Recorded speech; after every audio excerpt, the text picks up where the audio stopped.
All right, everybody, welcome to another Thursday edition. Today we're here with Mr. Chad Lacy. Chad, tell us a little bit about yourself. Hey man, good to be on here. Appreciate you inviting me to do this. So a little bit about myself, huh? What do you want to know? Started an Amazon business last year. Have a real 9 to 5 job that I do as well in the IT industry. Been in the IT industry most of my professional career. Started a nonprofit back in 2016, which kind of led into why I started an Amazon business this past year. Awesome. Well, we'll just jump right into the questions. And what have you done in life prior to the point of creating your business? I mean, I know you talked about IT, but let's go all the way back. Gosh, all the way back, man. Like my undergrad and graduate degrees are both in marketing. So kind of started my career off in sales and marketing. And, did some sales jobs here and there, some marketing jobs here and there. I was just one that was always good with computers from a very early age, and throughout college, computers just came naturally to me. So that kind of led me in prior to the dot-com bust in the late 90s. I really started getting more and more technical, and that led me down a path of doing IT work. Started with a handful of startups, kind of bounced around from and growing in size and maturing in my own career and my scope of responsibility. And then that eventually led to a career at a Fortune 500 retailer as an enterprise architect. So now I was playing with the big boys. And that led me to a job at Microsoft, where I was technical to begin with, but kind of found my way back into my roots of sales and marketing. And to me, I was in my sweet spot because I enjoyed technology, but I really enjoyed sales and marketing, and be able to do both at the same time was, kind of came full circle. And then, for the last 4 years, I've been at Amazon Web Services, which is not Amazon.com. Same company, different business model. So that's where I'm at now, doing marketing for them. Awesome. So you're doing marketing for them, not really a technical side, or a little bit of both? And it's still a little bit of both. So you mean we're a tech company, right? Right. Amazon Web Services resells compute power to other enterprises. So, and it's a fast moving section in IT. Cloud services are growing leaps and bounds. So it's exciting for someone who enjoys tech like me, but it's also exciting because you've got to be able to translate it into real business, right? Like, what does this mean for, name a company? What does it mean for them? It's easy for us to point out like the big startups that kind of came out of nowhere and are kind of cloud native from the get-go. But the real work is for, companies that have been around for 50, 60, 70 years that are now adapting the way they do business and utilizing cloud to do that. And that's, for someone like myself, a whole lot more interesting. Oh, for sure. And a lot of times you could be the saving grace for a business if you think of like Blockbuster, that if they're not moving and adjusting with the times, they're dead. Yeah, that's actually a story I tell anecdotally a lot when I talk to companies, because there was a point in time where Netflix tried to sell to Blockbuster, and Blockbuster's like, "This is a stupid business model. We don't really see this lasting. Like, everybody's going to want to be able to come into a brick and mortar and browse and select." And this is before Netflix was a streaming service, right? This is when Netflix was still mailing DVDs in the mail. Right. And Blockbuster's like, "That's just silly. That'll never work." And 10 years later, Blockbuster was dead. Netflix was off to the races. But you're right. I mean, even Netflix, the way we think of Netflix today, even their business model has changed. Like I just alluded to, they used to be you put 3 movies on a list and they would send you one, and when you got done returning it, you'd put it back in a mail and they'd ship you the next movie. And they don't do that anymore. Their whole business model has changed. So yeah, technology is advancing everything at a very fast pace. What life experience triggered your desire to be a business owner?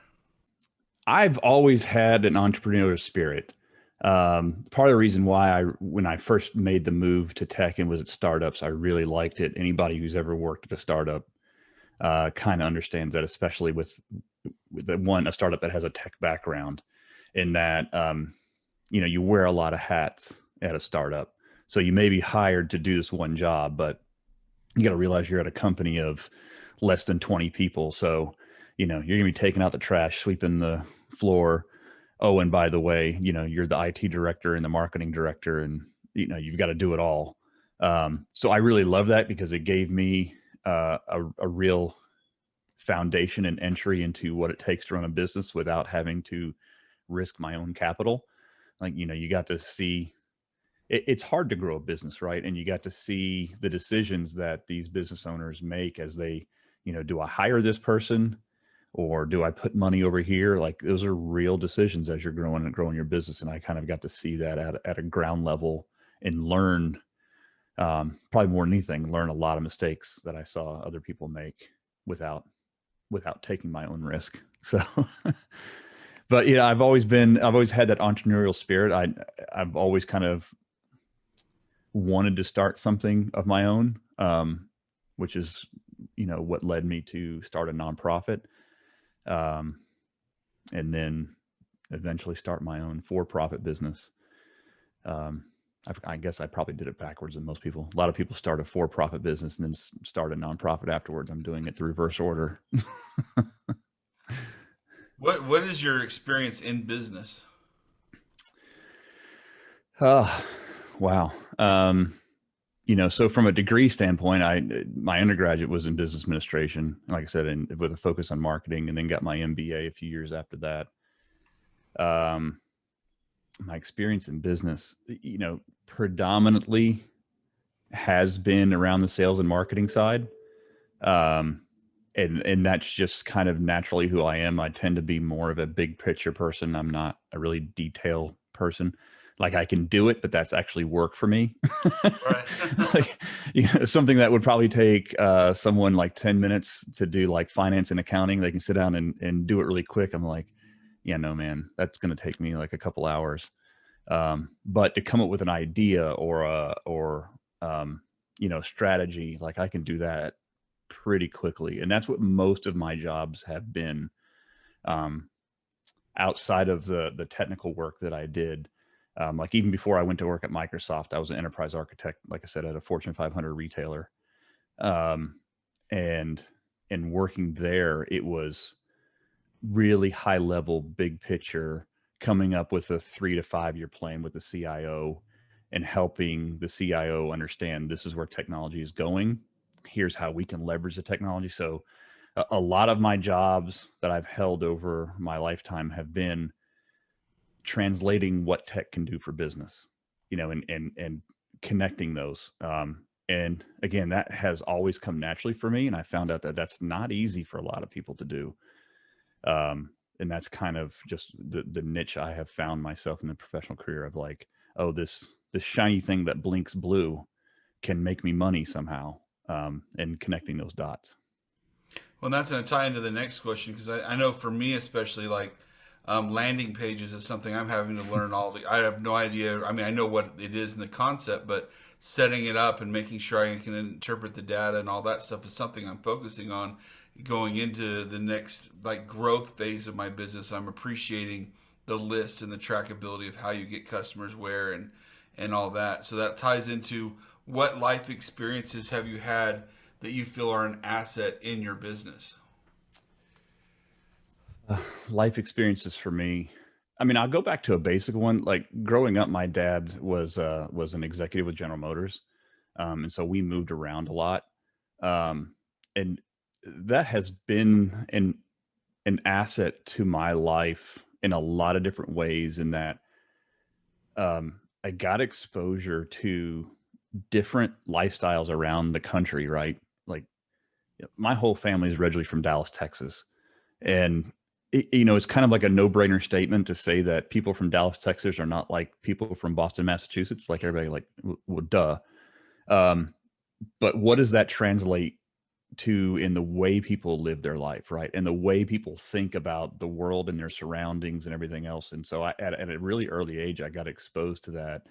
And I've often leveraged that knowledge, um, in my professional life, in saying, like, you've got to get yourself outside of your own bubble when you're trying to create a narrative that you're trying to translate to someone else, because it's so simple for us to write a narrative based on um, our own perception of the world, right? Like, well, this is just the way it is because I know it's true because this is the way my life has always been. But your life experiences aren't the same as someone from Minnesota, is the same as someone from Florida, is the same as, it's different. And so I've benefited in having lived in a lot of different places within the US, and being able to tell that narrative and how it's going to translate for different geographies. Awesome. What habits do you have or other life experiences do you feel is a liability to your business? Oh, this is an easy one for me. I am easily bored and very attracted by a shiny object. And while I love that, it is a liability because it's easy to go, this thing I'm doing right now sucks and I want to go do something else, because that over there looks like a whole lot more fun than what I'm doing. Um, and, I often have to force myself to sit down and ride a wave out, to really get the full life cycle experience of whatever I'm doing. Right. So it's a liability. It's not that I quit easily. It's just that I'm easily distracted and be like, ooh, let's go do that. Ooh, let's go do that. Um, and I've learned over the years to calm myself down and go, okay, that experience that looks cool over here, I can get if I just wait this one out and I'll move a little bit further down this path rather than just trying to force something to happen quickly. Yeah. Awesome. I know a lot of times looking back, business owners can identify like this one moment or a spark that really ignited their business. Can you do that? So my e-commerce business, for sure, this past year, and starting my Amazon business, um, I've even found myself to stop referring to it as an Amazon business because so much has changed in this last year, not just for me, but just for anybody who's been selling on Amazon. And for me, the big aha moment was there's other places to sell other than Amazon. And again, that sounds like a well, duh statement. Um, but when you get into this, it's like, well, everybody's doing Amazon. Amazon's where you got to be. That's the spot, and that's still true. Um, but I have, I, I found some, I want to say, quicker and easier success on other platforms that I've learned from and has strengthened my Amazon business as well. And so, yeah, my big aha moment is to, not put all your eggs in one basket, to use a cliche, but yeah, that was a big moment for me this past year, and it really kind of shifted my strategy. So going into 2021, it's multi-channel. It's all about multi-channel for me. What's the one task or thing in business you absolutely hate to do? Accounting. I hate it. Again, I'm not a detail person. I can do it. I had to study accounting in school. I know the principles of it. Um, but it is just not fun. It's not interesting to me. I'd rather be thinking of the next big idea or strategy or ad campaign, or, how can I get this customer to do something that I want them to do for me without having to pay for it. Stuff like that. I'd rather focus my time on rather than bean counting. Uh, so yeah, I don't like accounting. If you can go back to the first day of your entrepreneurial journey, what one thing would you decide to first focus on? Uh, you mean just with respect to our e-commerce business? Is that a good Yeah, place to start? yeah. Um, I guess it's probably another aha moment that took me a while to understand. I think I entered this business like a lot of people do, of trying to find that really cool product. Um, and I was very product driven. And, how can I create a brand? How can I find a product, create a brand, make an identity? It's just kind of the marketing 101 side of me. And I realized in this e-commerce business, it's not so much about finding the product as it is about finding the keyword. Um, you're not you're not really selling products. you're selling keywords because people are coming on to these web pages, typing in words, and then finding the product that matches the keyword that they're searching for, right? Whatever they have in their head. And so if I had to do it over again, I would reverse my thought process and, finding a keyword and then building the brand around that keyword and what most people are expecting when they type that keyword in, rather than just finding a product and then trying to differentiate my product from everything else that's out there. I was very product focused and just learned a lot this past year that it's less about the product and more about the keyword. What do you do to stay ahead of trends and ahead of your competition? Huh. It's a good one. Um, again, I'm not afraid to try stuff. So I'm probably more quick to pull a trigger on something that looks like a good idea and just see what happens and spitball ideas. Let's throw a little money at this and see what happens. Where I know a lot of other people, like, they've got to have every I dotted and T crossed before they'll even consider doing something. And I was like, that looks cool. Let's try it, and again, that's just my nature. Like, that sounds like a great idea. Let's go. And and that could be a liability for me because, there's been things that I have done without doing a whole bunch of research on it and ended up spending a whole bunch of money and getting no result out of it. But I also write that off as I learned a lot in the process too. Not that what I did was a bad idea. Oftentimes it was the way I did it was a bad implementation of what could have been a good idea. And so I'll go back and, let's iterate on it and try it again if I still think it's a good idea. And there's other things I thought, I was like, well, that was just a stupid idea. I should not do that. Yeah. Yeah. So that's probably something that I do. In my e-commerce business, I didn't think, and again, this is my product and marketing side of me. It has been pointed out that often that, I probably spent more time on my packaging than most other people do. Mm-hmm. I didn't even think anything about it. It wasn't a conscious strategy of mine. I just thought that's what we do. And so, have found out the hard way. I won't say the hard way, but for me, is a little bit of a differentiator. I never really even sat down and thought that long about it. When I looked at my competitors, I was like, I want to come up with cooler packaging than they have. But again, that's probably just from my marketing background that forced me down that path. What makes your business or products unique? How do you differentiate? So a couple ways. One, the product I'm selling right now is really hard to differentiate itself other than just having a lot of the same product in different sizes. And that's just a cash flow issue. I'll get there and end up building out my category to have all these different sizes of things that I do. So for me, I think it's telling a story. A lot of my competitors are just, again, they're very product focused. You look at their listing, their product listing, and it's just, we're the biggest, we're the most powerful, we're the, blah, blah, blah. And that's all well and good, and people buy on that. And then, but I also think there's a segment for my target customer that wants to buy into something. And that's one of the things that helped me solidify on the product that I sell, because I started this whole e-commerce business to help fundraise for my nonprofit. Okay. The reason I said in the beginning, I'm doing it all backwards. I started a nonprofit first, and then later on started an e-commerce business to help fundraise for it. And so this isn't, my e-commerce business isn't a retirement plan for me. It's not trying to get me out of my 9-to-5 job. I love what I do all the time. This is just to help my nonprofit.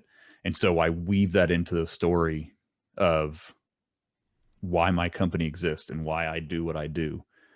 And I think that's my biggest differentiator. I build it into all my marketing. I build it into my customers tend to be more, I want to say outdoorsy, blue collar, you know, USA apple pie hot dog focus type. And so I kind of built into that image, or like I said, originally being from Dallas, Texas, my company has a Texas theme to it. The product name has a Texas theme to it. The product itself has nothing to do with Texas. But I just kind of branded everything around Texas. And then, my nonprofit is in support of wounded veterans. So I kind of tell that story.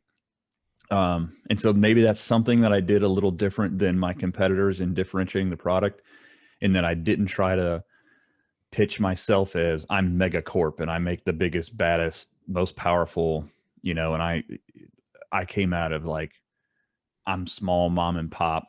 I'm doing this to raise money for my charity that does this, and kind of tied in my background of growing up in Texas and wove that all into the story. And it seems to resonate. Yeah. How do you prioritize tasks in between day, week, and month? I'm not good at prioritizing. Um, how I prioritize is what looks cool today. um, Back to the shiny things, right? yeah. Uh, no, but to be honest, when I look at, I've kind of developed a strategy for my business as I'm looking at it, as I've learned a whole lot this past year, and what I want to do next and what my next steps are. I've kind of found a path for myself. So the first step for me was just learning how to sell on Amazon, and spent all of 2020 doing that. Um, and you and I have talked often about this, but there's a lot that goes into learning how to sell on Amazon, PPC and shipping and everything that goes into it, right? And so, not saying that I've mastered all that, still learning a lot there. But like I said before, along the way, learned that there's other channels that I can sell on. And so I started doing that towards the end of 2020 and had really great, fast success, a lot faster than what Amazon was providing for me. And so that made me dive into learning how to fulfill in a multi-channel environment. And so I would say going into 2021, the beginning half at least, I'm focused on that. That's kind of my priority is really getting good at multi-channel distribution. And I think I'm poised for success there. We'll see here in a few months. After that, and the reason that's important to me is because Amazon is changing the rules all the time, and a small little rule change can really throw your game into a tailspin. And so I didn't want to have, like I said before, all my eggs in one basket. I wanted to have multiple channels to sell on, and sell successfully, and that seems to be working for me so far. So that's my priority in the beginning of 2021. The tail end of 2021, if everything goes well, it'll be about getting that cash flow running so that I can expand my category, and have a lot more breadth and depth of products in the category that I'm playing in. And so that will be the point. I've always wanted to do something like a Shopify or Wix or WooCommerce, have my own site. I didn't want to jump onto that with just a single product, because it takes a lot of more money to get people to get the traffic to your own site. And I wanted to have a plethora of products so that when people land on that site, they may not necessarily buy the one that I was advertising, but they can see I have a whole bunch of stuff. So I feel like there's more success in having a multitude of products on that page. So that will, we'll see if we get there by the end of 2021. That may be a 2022 plan. But that's kind of the priority at a big level of what I'm doing. On a day-to-day thing, there's constant steps that I have to keep doing. So I figured out on Amazon how to get the addresses to my customers, because Amazon's they hold on to your customer information very tightly. But I figured out, like, oh, hey, I can find the shipping address. That's really about the only information I get, the name, like the address to where this plane was shipped. And so I leveraged that on sending out just follow-up thank you letters. And that's a practice that I have continued doing on all the other platforms that I sell on. And again, trying to build up that base of loyalty. So from a day-to-day standpoint, it's just, how can I continue to build out my customer lists, whether it's snail mail or email? How can I continue to build that up so I can continue marketing?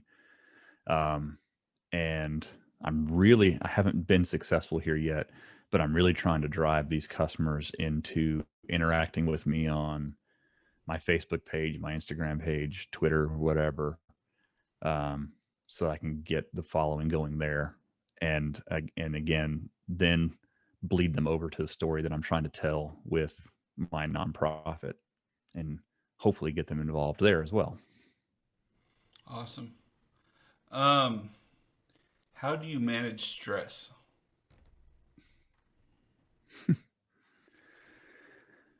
I'm not a very stressful person. I don't let a lot get to me. I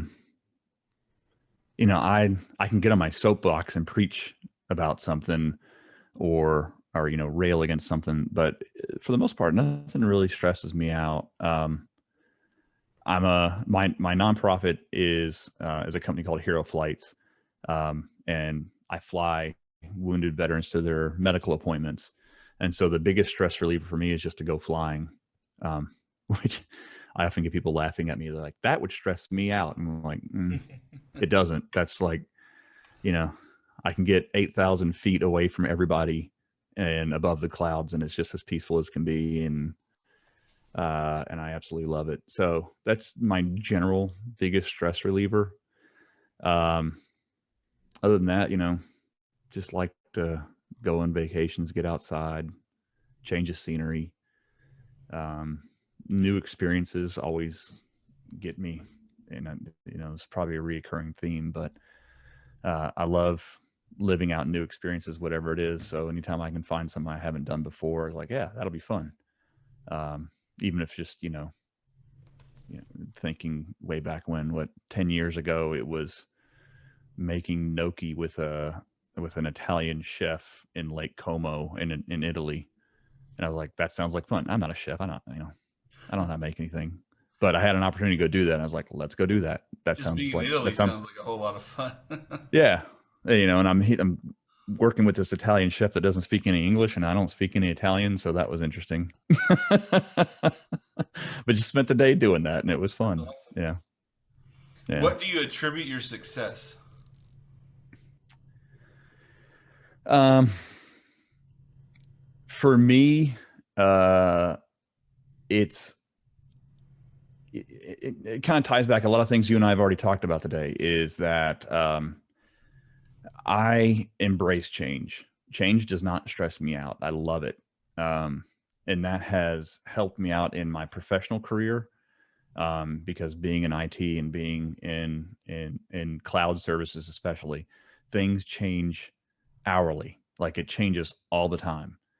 And so being one that just adopts and appreciates change, I think has really helped me out to be successful, where I've seen others in my industry where, something changes and their immediate reactions, that's not what I was hired to do. And that's not what we've always done. And it's like, who cares? Let's just go do it.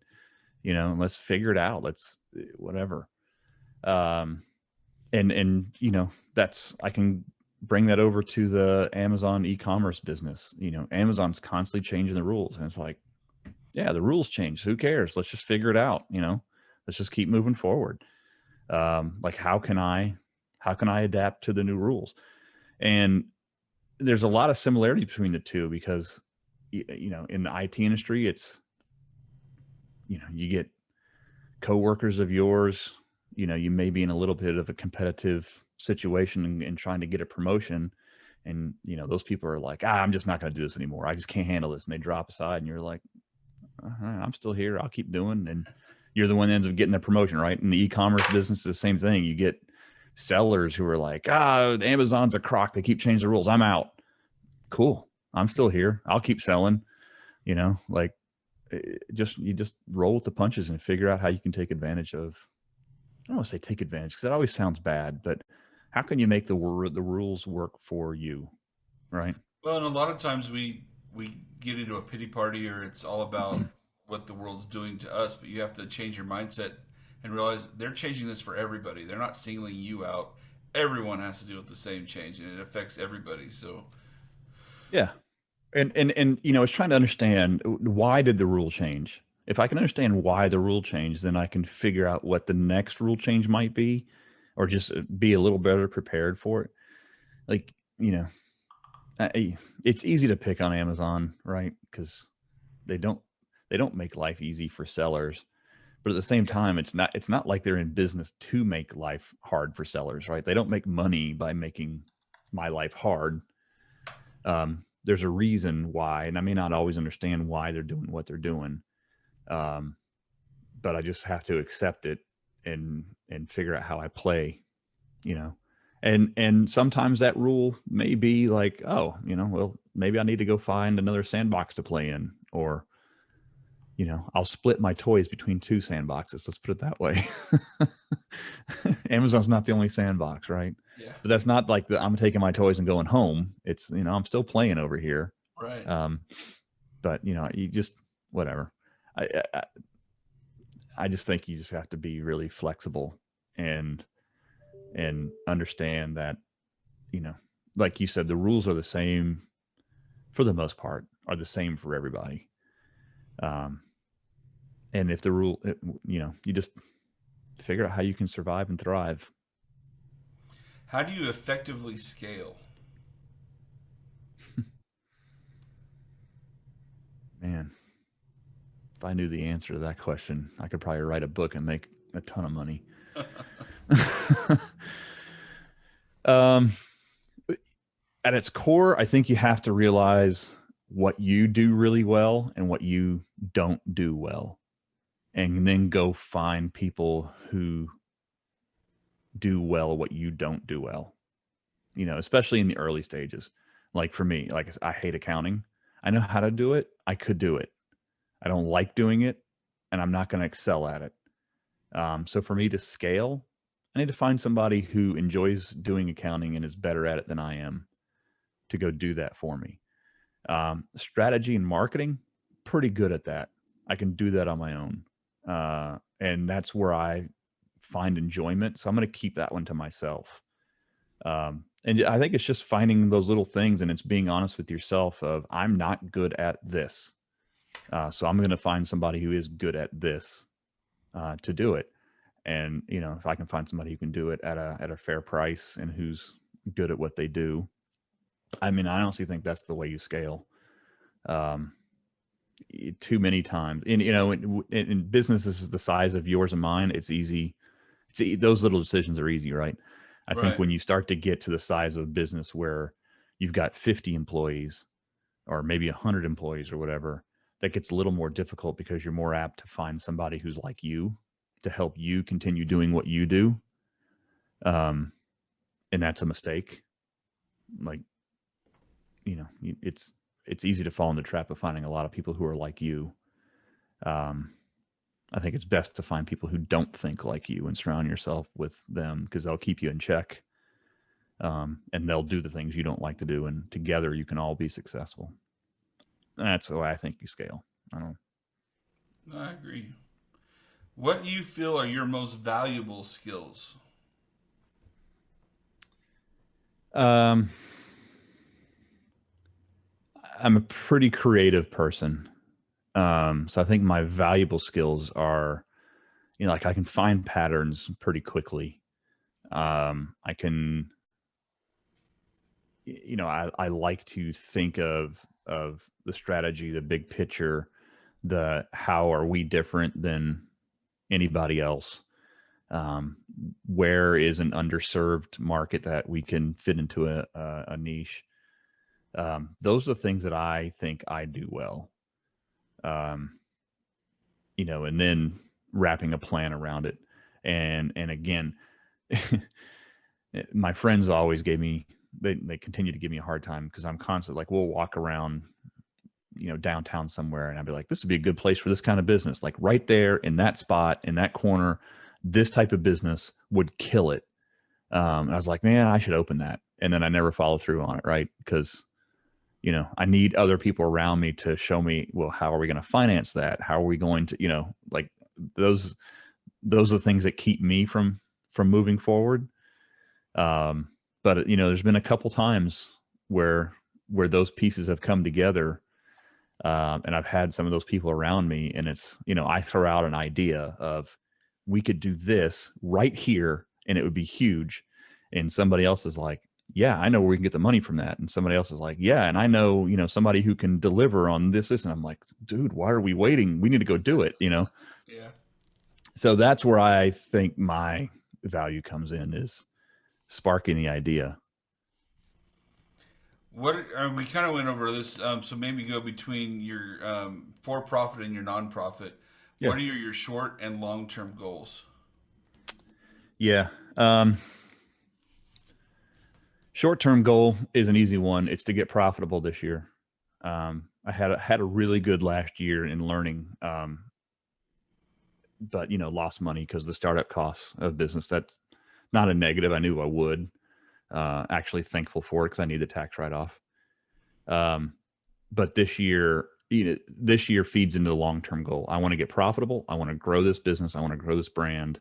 Kind of like what I said before. I want to grow out the product category, the catalog of products that I have, to put myself into challenging the two really big players in my market, and establish myself. Like right now, I'm not that name. I'm not that brand. If I go into Facebook groups and people are like, I'm new to this, what should I buy? I'm not that brand that everybody says, buy this one. Right. I want to be that brand. You're not the Kleenex to the tissue paper market. Right. Yeah. Yeah. I want to be that brand name. That's my short-term goal, is for people to just like, you need to buy this one. But that leads into the long-term goal, and then I'm doing all of this to fund Hero Flights. So, the short-term rally is to make this company be profitable, but it's so I can get it to a point where I can funnel money from the e-commerce business over to the nonprofit. I'm lucky in the fact that I've got some great sponsorship that's keeping the nonprofit going. And I'm not looking to lose those sponsorships. Like, I have great relationships with them. As a matter of fact, if you don't mind, I'll throw one out so everybody knows about it. There's a company, it's a company called Operation Hat Trick. You got to go to their website. They've got great hats, jackets, t-shirts. Like, they got everything. Most of it is like college label stuff, but they are a nonprofit themselves. All the money that they make, they use to give away to organizations that help veterans. Awesome. And my charity happens to be one of those that they support. So Operation Hat Trick is a great partnership that I have. And I love their products. They sell some really cool hats and shirts and stuff. But I want to, again, I don't like having all my eggs in one basket. I don't, as much as I love that relationship I have with them, if I lost that relationship, I'd be dead in the water too. Right. Right. And so, I had entered, the back up of my story a little bit. I had entered 2020, the beginning before COVID pandemic started, going into 2020 with a big fundraiser planned, that I was going to do, and then could kind of read the tea leaves early that this pandemic was going to be a big deal. And so I just shut down the fundraiser. I was like, we're not going to be able to do this. Like, this is not going to happen. I could just see the way the world was going quickly. And made the decision in February to turn it off, and quickly pivoted. I had done some e-commerce stuff before. I had done some drop shipping on Shopify way back when. and thought that that was a route I was going to go down again. I was like, I can do some drop shipping and make some money for Hero Flights. And quickly convinced myself that drop shipping was dead. That's not something I want to get into again. And decided I was going to do Amazon and just tried to learn from that. So I can't even remember what your question was now, where I was going with that. Long-term goals is what you Oh, were yeah. going Yeah. on. So the long-term goal, yeah. So, this whole e-commerce was leading into that long-term goal of having a sustainable avenue of funds coming into Hero Flights. And it's actually been a lot more fun than I thought. It's getting back to my entrepreneurial spirit. This has been kind of fun running this business and getting it up and going. Now, I know. I mean, this is kind of you've already answered. It's very obvious with Hero Flights, but there's a lot of, I feel, businesses thrive more when they're incorporated in their community. Mm-hmm. Does your company do anything within your community or help within your community that you're located, or is it really broad as to more with veterans is what you're leaning towards? Yeah, veterans more what I'm leaning towards. So, it's a little bit localized. So the plane I fly, it's a single engine, technically a 5-passenger, but the middle seat in the back is really small. So it's like good for like a small child. But let's say a 4-person plane, single engine, piston engine, right? It's got some great range. Like I can reach anywhere on the East Coast, east of the Mississippi River, right? So it's good swath of, and I say that without having to refuel. I could always refuel and keep on going. But that's kind of the territory that I serve with my nonprofit for veterans. And that's just where my focus is going to stay for now. We'll see how things go.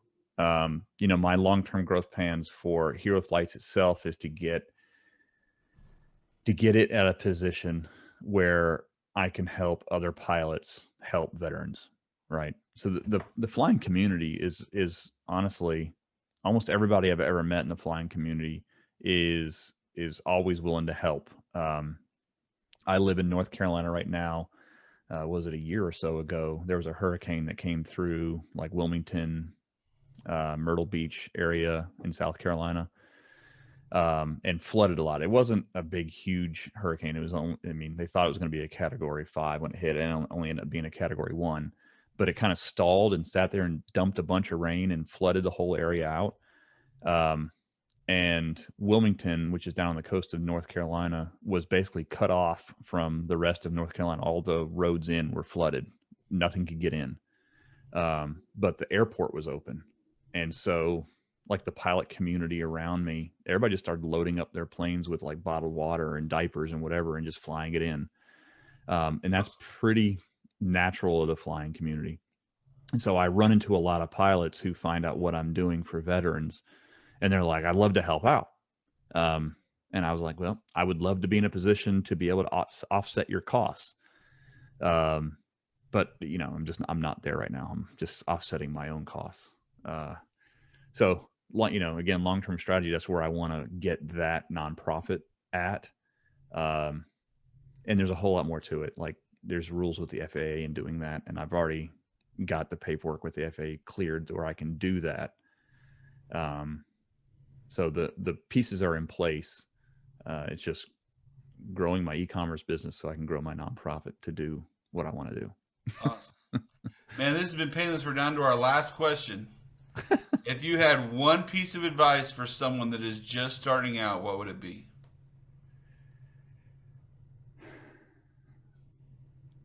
So I'm assuming we're talking about starting off with like an e-commerce business, Yeah, Amazon. well, any business in general. I mean, I target e-commerce because that's who my biggest audience is with these interviews. But I really want to bring out the fact that we all go through the same things. We have the same uncertainties and we have the same battles. And if we have a similar plan, we can all help each other lead to success. Yeah. So I guess my biggest piece of advice is anybody who starts a business knows that they're taking a huge risk, right? And the vast majority of people around you are going to tell you you're crazy. Like what you're risking everything. Um, and you know, why would you do that? It's stupid, blah, blah, blah. Okay. And understand everything they're saying is true. And this is why the vast majority of people never start their own business. So let me back up. I guess I would say I start with a premise of there's two paths in life that we can all go down.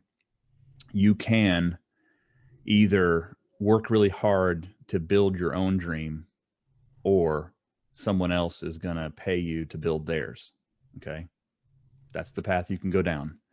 And so for those who decide, you know what, I'm going to do the hard work and build my own dream, that's a hard one. That's not a path many people take. And everybody's going to tell you every single reason why you're going to fail and how risky it is.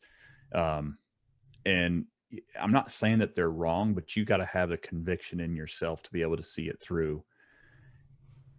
Now, that's a double-edged sword, because you can convince yourself so much that you're right all the time that you're unwilling to take good advice from people who are actually trying to help you.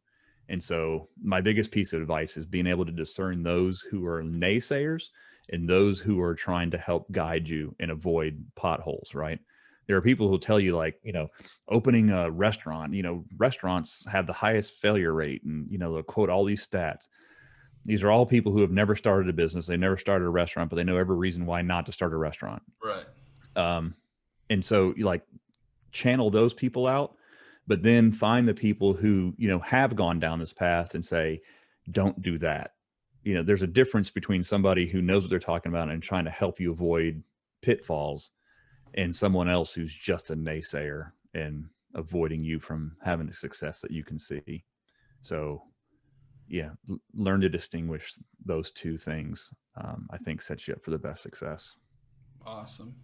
Well, as a small business owner, I always let everybody know that one of the biggest assets that we all have, and that we don't really realize until you get going, is time. And I want to thank you for giving us the time that you've got. And in conclusion, kind of give the floor to you. You want to talk about or promote anything in your business or in your nonprofit? The floor is yours. Yeah, no, I appreciate that, man. I didn't know you did this in these interviews, so this is cool. Um, you know, I would like to promote my nonprofit. It's self glorifying, but there's still a huge need there. I started this nonprofit in 2016 because I had just finished watching a 60-minute segment about veterans coming back from the wars in Iraq and Afghanistan and not receiving the care that they needed. Um, and that story kind of took one slant against the VA.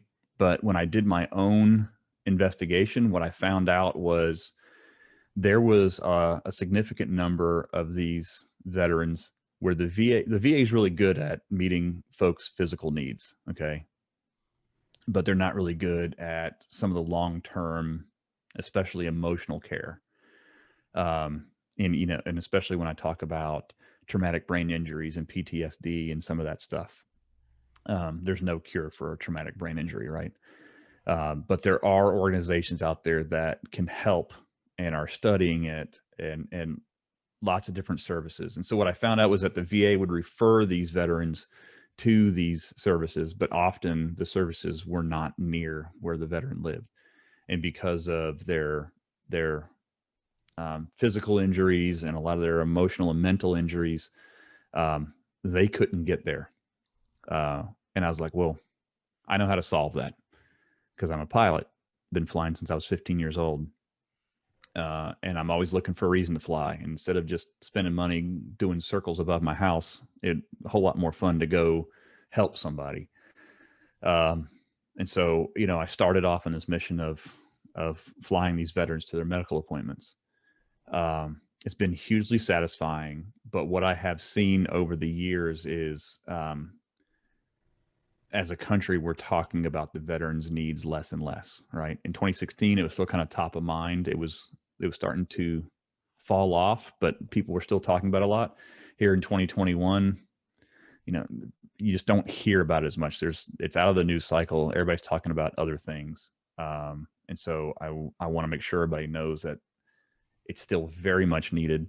There's still a lot of veterans who need to get to places and get services and get the help they need. The list that I work off of at any given time, there's 40 to 60 names looking that trying to get from point A to point B so they can get some help. I would love to be in a position to help all of them. But at this point right now where I'm at, I try to help one every other month, or at least once a quarter. That's what I'm able to do these days. And part of the reason why I'm trying to grow this business so that I can continue. So I would just say, just keep thinking about our veterans. This is a problem that's not going to go away anytime soon. If you want to check out my website, heroflights.com, and any contribution would be great. But the cheapest and easiest way you can help me is to go to heroflights.com and share it on your social media, and just keep the awareness going, that there is help. Even, veterans finding me, because a lot of times they didn't even know that I'm here. And they're just sitting there going, gosh, I need to get to Ohio, but I can't. And it's like, no, you can. And so sharing out that message as much as possible helps a ton. Awesome. Well, guys, again, Chad, thank you so much for your time. Go check out heroflights.com. Share it. Let everyone know about it. It's great. It's great when we can help each other business wise, but when we can help out those that allow us to be small business owners, the veterans that have given so much of their lives for us to have these freedoms. And all it is just sharing, guys. We're not asking you, if you have the excess money or you need a tax deduction. I'm sure Chad will be more than happy to help direct you how to do that. And I'll put a link down in the description. But if the very least you can do is share this with your family and friends, please do that. So having said that, God loves you, so do I. Thanks for joining us, and we'll see you guys next week. Thanks, Derek.